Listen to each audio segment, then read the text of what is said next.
Sveiki, mėly žiūrovai. Smagu jūs šiandieną matyti laidoje Juokas pro ašaras. Senai mes jau nebendravom, senai nesimatėm, o Lietuvoje ir ne tik Lietuvoje, visam pasaulyje įvyko tiek daug dalykų, kurias reikėtų aptarti, pasikalbėti ir išsiaiškinti gerai tai, kas vyksta Lietuvoje, mums Lietuvai, ar blogai. Ir šiandieną apie tai kalbėsimės mūsų laidoje su mūsų svečiu, generolu Valdu Tutkumi. Sveiki, Valdu. Malonu matyti. Malonu ir man irgi jau seniai nesimatėm, seną mano draugą, bičiulį, Afganą. Ir jokio tai daug pas mus. Ne, jokio dabar mažai, ašarų daug. Bet tai padarom, tai kad būtų biski ir jokio. Man smagu matyti mūsų laidoje tikrą kovinį generolą, kuris iš tikrųjų žino, ką reiškia karas. Ne iš, mes abu tokie reiškia. Ne iš akademijos, ne iš vadovėlių, bet jam teko iš tikrųjų palakstyti po karo takelius ir ne generolų būnant. Ne, teko, reiškia, būtent ir jeigu labai trumpai, reiškia, tai be abejo, daug kas teko ir dabar šita patirtis įgauna, galbūt sakyčiau, ypatingai didelį svorį, nes ką nesakykim, pasaulis tikrai neramus, vyksta virsmai ir ten kariauna, ir kas yra skaudžiausia, kas man skaudžiausia, kad Lietuvoje toks jausmas, kad mūsų tas vadinamas elitas irgi labai nori pakariauti. Valdai, jums teko turbūt girdėti posakį, geriau blogai prekiauti, negu gerai kariauti, ne? Taip, čia... Bet dažnai tie žmonės, kurie nežino realiam gyvenime, kas yra karas, lyg tai elgiasi kaip kviesdami mūsų į karą. Aš suprantu, kad tėvynę ginti, tai yra mūsų pareiga. Taip, reikia žūti, reiškia žūsim, bet ar reikia tai inicijuoti, nes, sakykime, daug žmonių dabar kalba apie pasisakymą mūsų kariuomenės vado. Ir jūs, kaip buvęs kariuomenės vadas, kaip galėtumėt pakomentuoti tą jo pasisakymą nuskambėjus eteryje, kurį daug kas priima kaip kvietimą į karą? Aš jau minėjau ne kartą greičiausiai apie tai, kad šį kartą vis dėlto mūsų vadas padarė kliurką, leisčiau savo pasakyti, nes pirmas dalykas tai yra pakankamai politinis pasisakymas ir, aš gal pakartosiu, ką jis pasakė. Jis pasakė, kad mums atėjo laikas, gal ne visai pažodžiui, reiškia sukariauti savo karą su tolygiu priešininku. Ir tas priešininkas yra Rusija. Tai pradėkime nuo to, kad Rusija mums tikrai netolygus priešininkas, nebent jis turi omeny NATO. Jeigu kalba apie NATO, tai aš negirdėjau iš NATO vadovų jokių kalbų apie tai, kad NATO planuoja su ko nors kariauti. Ir tai be abejonės yra negerai, nes tai yra, aš galiu sakyti, ką noriu, atsargoj. O kariuomenės vadas turėtų laikyti vis dėlto tam tikrą etiką, liežuvį už dantų, nes tai vertinama kaip būtent kariuomenės vado. Nereikėtų, reiškia, generolui į viešumą reikšti tokių pozicijų. Tai yra vienas dalykas, Valdai. Kitas dalykas, kad šiandieną visi žmonės kalba pasipiktinę, nes, už tėvynę žūt, aišku, visi pasiruošę, kas myli tą tėvynę, bet geriau būtų išlikti ir mylėti tėvynę gyvent. Bet kaip reaguojat vėlgi į tą piligriminę kelionę? Nes žmonės iš tikrųjų pasiruošę atiduoti savo paskutinius centus, nes Lietuvoje yra nemažai vargstančių žmonių. Tiesa, kas surinktų 6% yra problema. Ir dabar piligriminė kariškių kelionė. Ką tai reiškia, Valdai? Kariškiai, piligrimai. Gerai, jokas jokais, jeigu atvirai kalbant, čia yra labai rimta problema. Reikalas tame, kad pas mus kartais painiojama yra kariuomenės užduotis. Nes kariuomenės užduotis ir tame tarpe yra atsargos karių ir mūsų kartu yra ginti tėvynę, jeigu prireiks. Ir toj kovoj karys turi būti pasiruošęs atiduoti savo gyvybę, bet neįtraukt tėvynės ir Lietuvos piliečių į susinaikinimą, į karą. Kaip sakoma, geriau apie prekybą, bet yra kitas. Tai jau bloga taika yra ženkliai geriau negu geras karas. Šitoj vietoje vis dėlto, reiškia, tas kelias yra, sakysim, sudėtingas ir gaila, kartais man susidaro toks įspūdis, kad vyksta būtent spekulacijos žmonių vertybėm, žmonių patriotizmu, tipo nusimk paskutinės kelnes. Dauguma žmonių vardant to, kad Lietuva išliktų, nes mes turime agresyvias kaimynės, Rusija, Baltarusija pasiruošę nusimaustas kelnes, bet tada, kada pinigai yra taškomi ir juos reikia surinkti, tai žmonės natūraliai ir piktinasi ir juos turbūt galima suprasti. Krašto apsauga turėtų prasidėti nuo rimto gero audito. Ir čia dabar mes nesigilinsime į detalės, bet reikia padaryti rimtą gerą auditą. Man, kaip buvusiam kariuomenės vadui, nėra aišku, kodėl viskas yra įslaptinta. Taip, yra dalykų, kurie turi būti įslaptinti, bet ne viskas. Statybos įslaptintos, pirkimai įslaptinta, viskas įslaptinta, viskas reikia vietoj to, kad vyktų konkursai ir taip toliau. Mes galim ilgai kalbėti apie tą, kokia ginkluotė kariuomenė reikalinga, reiškia, bet tam yra žmonės, kurie to daro, bet bėda yra tame, reiškia, mes pradžioj užsibrėžėm 6% Ir jau kaip aišku, kodėl. Netyčia tas sutapo su Trumpo inauguracija. Taip visai netyčia. O paskui kalbam, iš kur tos procentus paimti ir ką mes už tos procentus pirksim. Kada viskas turi būti visai atvirkščiai. Mes turim nustatyti savo pajėgumus, kokius būtinus. Mes turim, reiškia, juos įvertinti finansiškai ir numatyti. Ir dar vienas klausimas, į kurį mes tikrai Gintautai negausim atsakymą šiandien. Kaip tie 6 procentai įtakos Lietuvos gynybą? Visiškai teisingai. Tai aš ir norėjau jūsų taip pat ir paklausti, nes prieš karyje mes, to paties turbūt Raštikio iniciatyvą, kuris nedavė sakymo po to šaudyti į okupantą, į rusą, buvom priartėję berods iki 30% biudžeto finansavimo. Ir tai neišgelbėjo. Tai klausimas turbūt nėra finansavimas tik tais viena dedamoji mūsų gynybos. Ne, šiaip, jeigu kalbam apie gynybą, tai yra labai didelis spektras. Tame tarpe moralė, tame tarpe patriotizmas, pasiruošimas, galų galia taktika patyriškai, nes mes kalbam apie diviziją ir toks jausmas, kad ta divizija gali mus išgelbėti. Dėl tos divizijos, tai dabar yra labai toksai atviras, gal galima pavadinti ir ciniškas Trumpo išrinktojo prezidento Jungtinių Amerikos Valstijų pasakymas, kad mes jūs ginsime, bet turi susimokėti. Norite pinigų pagalbos Ukrainai, prašau, duokite man išteklių savo, metalo, kitų resursų, kur žemė yra.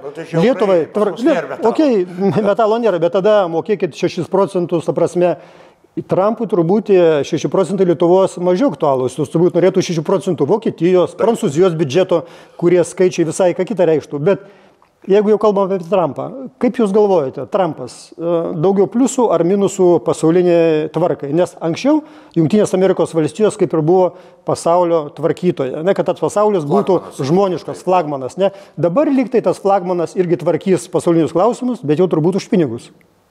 Aš turiu savitą vertinimą Trumpo. Tai pirmas dalykas, jo didelis pozityvas pasauliui, mano asmeniškų požiūrį tai yra jo būtent požiūris į patriotizmą, jo požiūris į genderizmą, jo požiūris į Amerikos, pavyzdžiui, visi USAID įsikišimą į kitų valstybių, reiškia, politikas, tai yra tos revoliucijos finansavimai, reiškia, presos ir taip toliau, ir mes matom, kad tas viskas yra uždaroma. Tai ta prasme, reiškia, tas yra geras pavyzdys mums. Geras jo pavyzdys yra, bet čia kaip pavyzdys, ne kaip reakcija mums. Amerika yra pirmoji vietoj. Kitaip sakant, iš mūsų prezidento, iš mūsų Seimo, aš noriu girdėti Trumpo išsireiškimą, tik tai mūsų. Lietuva pirmoji vietoj. O visos Amerikos, Rusijos, nepykit, ir Ukrainos su Baltarusijom, ir Palestina paskui. Tai nereiškia, kad jos nesvarbu, bet jos paskui. Valdai, pritart galėčiau, Lithuania Fest, viskas ok. Bet kalbant apie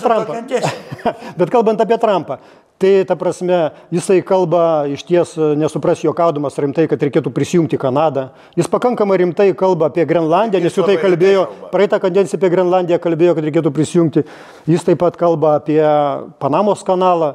Tai jeigu jam reikia tokių dalykų ir tai jis ruošiasi spręsti diplomatiniu, o naudodamasis savo turbūt karinę galę, tai ar jis nerodo tokio pavyzdžio Putinui, kad jis irgi gali savo ruožtų irgi daryti savo klausimus savo geopolitinėje erdvėje? Ja, taip, čia greičiausiai Putinas parodė savo pavyzdį, nes jisai jau daro, o Trumpas dabar prisijungė. Tai rodo greičiausiai ne Trumpo, ne Putino, tai rodo, kad pasaulis jau pasikeitė. Ir tarptautinė teisė jau dabar pasidarė klausimai tokie svarstytini ir grįžta pasaulis prie jėgos.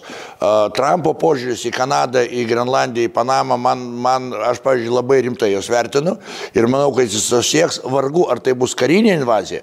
Bet koks skirtumas galų gale tai pačiai Kanadai, ar per dolerį paims, ar per politiką, ar per ginklą. Bet greičiausiai, reiškia, tai yra dalis Ameriką, padarykim vėl didžią.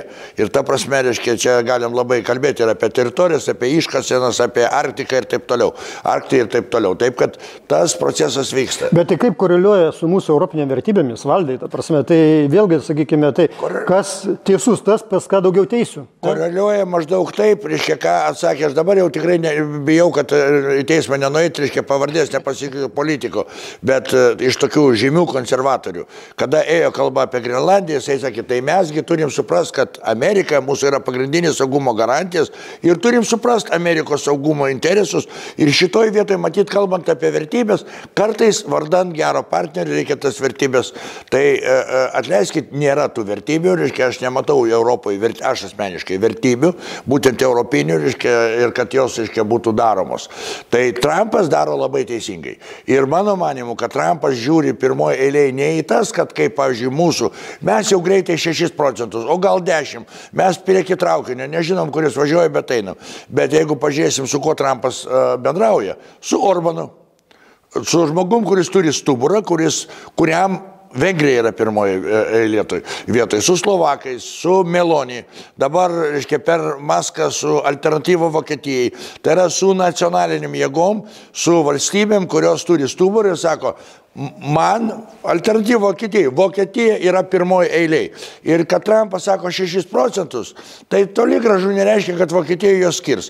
Ir tada jisai su jais kalbės. O jeigu mes sakom 6, tai reiškia, kaip tam anekdotė, sako, kiek bus 2 kartus, sako, mes perkam ar parduodam. Arba sako, kiek reikia, sako, gal 5, gal 6, gal 6. Nežinau, Valdai, bet man atrodo, kad mes kartais mėgstame savo išsikelti ikonas ir dabar atrodo, iš Trumpo darome ikoną. Trumpas visą laiką sako, kad Amerika fest, bet jeigu žiūrim realiai į tą gyvenimišką situaciją, mano nuomonė, tai Amerika yra second, nes fest yra pinigai. Nes tik tai tapęs prezidentu, jisai išleido vieną iš kriptovaliutų, netgi 2. Vieną Trumpą, kitą Melaniją. Ir sėkmingai surinko virš 70 milijardų dolerių. Tai pati Amerika yra pinigai, juk Amerikos svajonė, sakysim, Amerikos svajonė, kuom jinai grindžiasi? Pinigais, gyvenimo būdų ir dar kažko tai. Tai taip, bet esmė yra, ką mes dabar žiūrim. Trumpas kelia, jo idėja yra kelt Jungtinių Amerikos pramonę. Jeigu anksčiau Amerika stovėjo ant dolerio, kad jinai spausdyta mašinka ten Amerikoje ir jinai pirmin, dabar Trumpas kalba apie pramonę. Bus pramonė, bus pinigai. Nuo to, reiškia, ir jisai stato teisingai daro ant verslo. Valdai, jeigu galima reziumuoti, iš tikrųjų, tai mes nepakeisime nei Trumpo, nepakeisime nei Putino, ne. Bet iš tikrųjų reikėtų prisitaikyti prie to, ką daro Trumpas ir iš tikrųjų, kad mūsų ašys sutaptų. Jeigu mes sakom, kad tai yra Amerika ta šalis, kuri galėtų mums padėti apsiginti nuo agresorius, šiandienai nuo Rusijos, kas ten rytoj gali būti Baltarusija, sunku pasakyti, tai mes turėtumėm stengtis daryti taip, kad mūsų politika, mūsų ekonomika būtų tam pačiam trende, tam pačiam krypty, kaip ir Jungtinės Amerikos valstijos, ne? O tuos visus dalykus, kurie, sakykime, neigiami dalykai, mes tada turėtumėm atmesti, o pasinaudoti teigiamų. Tai realiai imti tai, ką galime imti ir siekti, kad mūsų trendas sutaptų su pasaulio. Vienareikšmiai, mes esam vakarų pusėje ir atitinkamai mūsų kryptis yra labai aiškiai, jos keisti nereikia.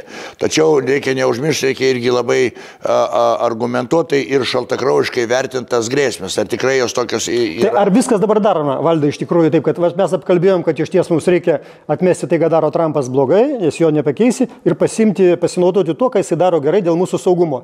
Ar išnaudoja tą situaciją Lietuvos politikai? Mano manimu, ne. Mano manimu, Lietuva savo politikos apskritai neturi, nei užsienio, nei vidaus. Reiškia, buvo Bidenas, reiškia, mes pagal Bideną. Dabar Trumpas, mes dabar skubom pagal Trumpą.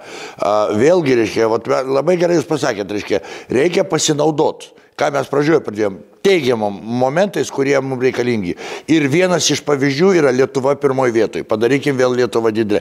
Ir kada mes turim tikslą Lietuva pirmoje vietoje, o ten mes su Trumpu turim bendrauti, reiškia, ir su Trumpu, ir su Britais, ir su visais kitais, toj zonoj ir toj plotmėj, kas mums kaip valstybė yra naudinga. Ir jeigu naudinga, skirkim ir 20%, jeigu turim iš kur. Bet galbūt pakelkim savo verslą, kad atsirastų mūsų eksportas į užsienį, pakelkim savo žemės ūkį, vėl susigražinkim atgal, kad mes galėtumėm valgyti, turėtumėm iš ko. Uždirbkim ir perskirstykim, bet netimkim ir padalinkim. Taip, teisingai, uždirbkim ir perskirstykim. Valdai, mūsų laida eina į pabaigą iš tikrųjų. Gaila. Įsivaizduokim hipotetinę situaciją. Jūs šiandieną esate Lietuvos prezidentas ir kartu vyriausias ginkluotųjų pajėgų vadas. Ką jūs dabar darytumėt? Nu, tai pirmoji eilė, reiškia, tai pirmas dalykas susikoncentruočiau į valstybės saugumą, tai yra vienas dalykas. Antras, į mūsų taikos vienijimas. Pas musgi Lietuva šiandien ir taip suskaldyta, kaip niekad nebuvo. Reiškia, būtent mūsų tautos, mūsų piliečių vienybė vardan Lietuvos. Reiškia, užtikrinam saugumą per savo transatlantinius ryšius ir per santykius su kaimynais sutvarkymą, ekonominių santykių, reiškia, kad nebūtų poreikio, reiškia, nes, sakysim, bloga taika geriau už gerą karą. Tai sutvarkytos klausimus. Nu, atleiskit, reikia statyti tranzitą šiandien, nes tai yra pinigai. Reikia paimti savo dalį iš Kaliningrado tranzito, nes jisai yra. Ir mes galim kalbėti kiek nori, jisai visada bus. Ir, reiškia, tenais yra pinigai. Reikia suteikti galimybės, pažiūrėkim, taip, pažiūrėti Teltonikai, kada mes matom, kada eina investicijos 3 milijardų, o mes ten kažkokio tai, reiškia, kabelį nepratęsim. Valdai, ačiū labai. Ačiū. Sąlygas verslui uždirbti pinigus. Savo ir mum. Ačiū, Valdai. Iš tikrųjų, aš tikiuosi, kad jūsų hipotetinio vyriausio ginkluotų pajėgų vado patarimai realiam iš tikrųjų bus išgirsti ir manau, kad jis pasinaudosiu. Ačiū labai. Ačiū. Dėkui. Ačiū. Šiandien mūsų laidoje buvo Valdas Tutkus, generolas, vadovavęs Lietuvos kariuomeniai ir davęs tikrai, manau, protingus ir naudingus patarimus dabartiniam vyriausiam ginkluotųjų pajėgų vadui. Ačiū dar kartą Valdui už tai. Ačiū visiems žiūrėjusiems. Kam patiko, spauskite patiko, prenumeruokite mūsų kanalą ir iki sekančių susitikimų laidoje. Ačiū dar kartą, Valdai. Ačiū.